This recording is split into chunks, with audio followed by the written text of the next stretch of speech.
It's strange how one night can change the world forever. Picture this: a quiet city, wet streets, lights in windows, and among the people walking home, strangers on a deadly secret mission. This isn't fiction, it's real. Months earlier, the world was still shaken by the Munich massacre of 1972. Now, Israel wanted revenge, not warnings or threats, but blood for blood. This was Operation Spring of Youth, when Mossad and Israeli commandos entered Beirut to hunt down the men behind Munich. But this story isn't just about justice. It's about how revenge can blur the line between right and wrong. Stay with me, because this story is about a cold-blooded revenge. Let's go back to September 5th, 1972. The Olympic Games in Munich, a place meant for peace, sports, and unity. But that morning, peace was shattered. Black-clad men carrying rifles climbed the fences of the Olympic Village and stormed the Israeli quarters. Television screens around the world showed terrified athletes bound and blindfolded.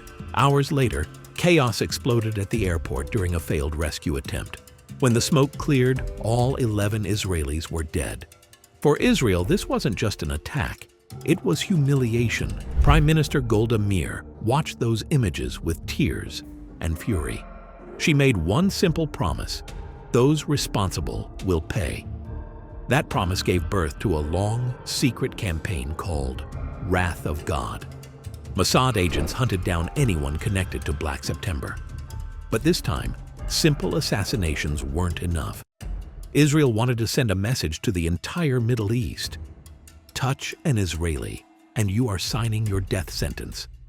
So 3 names were circled in red ink: Abu Yusuf, Kamal Adwan, and Kamal Nasser. High-ranking leaders of the PLO, Palestine Liberation Organization, believed to be deeply involved in planning Munich.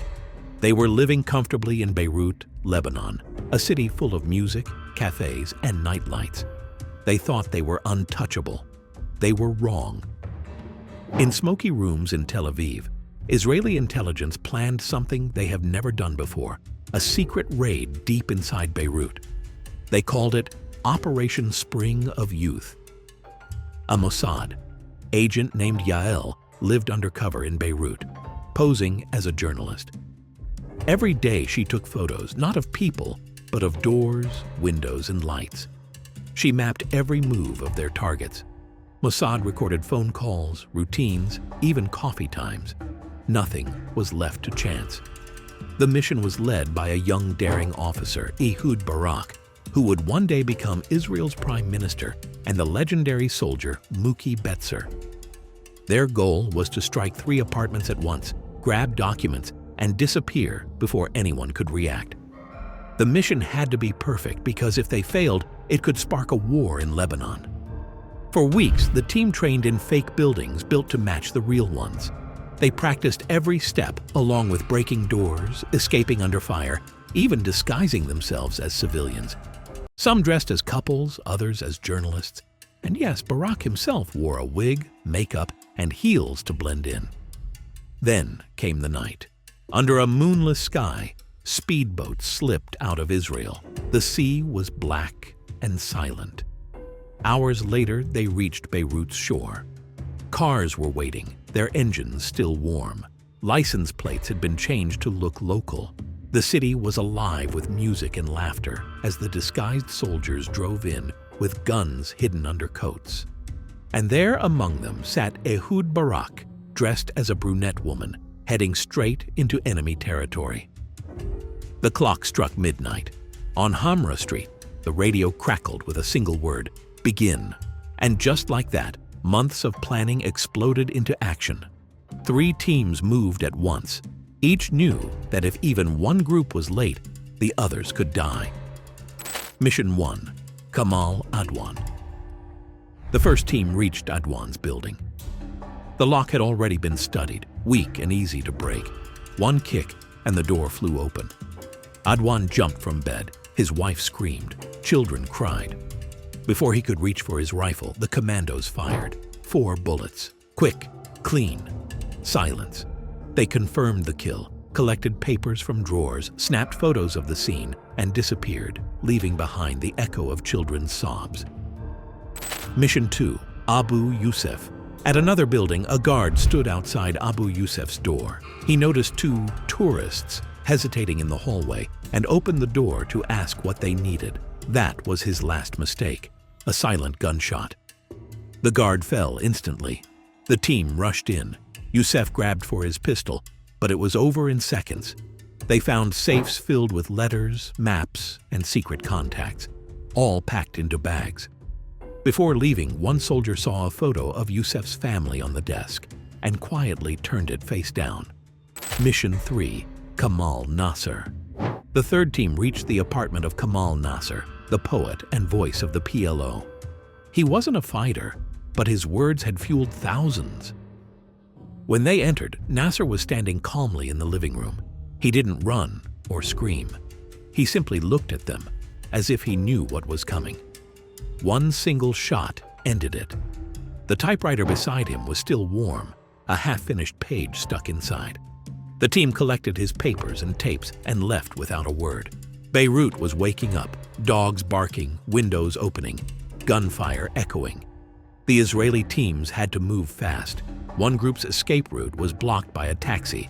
Another soldier slipped on a stair, but kept going. Soon, the Lebanese army and Palestinian militias started firing blindly in the dark. Bullets flew everywhere. One Israeli was shot, but his team bandaged him and drove on. At the coast, speedboats waited.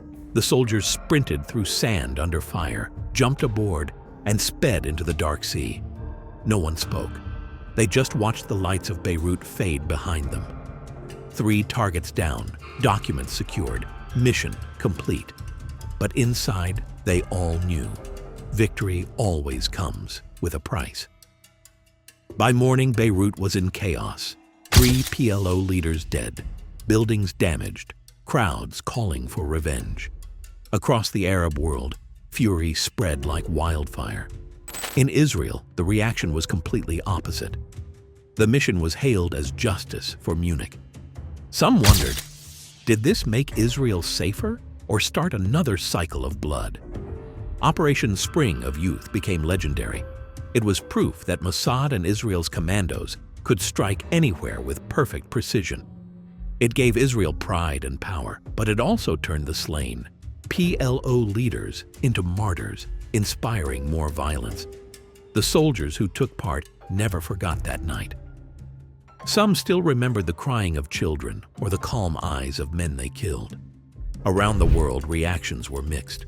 Arab nations called it an act of terror. The UN condemned it. The West stayed cautious while some criticized, others secretly admired Israel's daring move.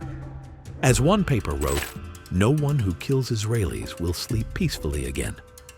But justice and revenge aren't the same, and every bullet in Beirut closed one story, only to open 10 more.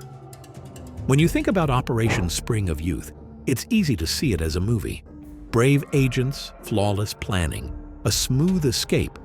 But behind all that are people, soldiers, families, victims. On that night in 1973, Mossad and Israel's commandos did what they believed was necessary. They avenged Munich. Yet even today, we still ask, did those gunshots in Beirut bring peace? Or did they trap both sides in a cycle that never ends? History remembers it as one of Mossad's boldest operations, brilliant, ruthless, unforgettable. But it also reminds us that every victory written in blood comes with a shadow that never fades. So what do you think? Was Operation Spring of Youth an act of justice, or just another step in a never-ending war of revenge? Do you think Israel was right to strike deep into enemy territory, or should they have chosen another path?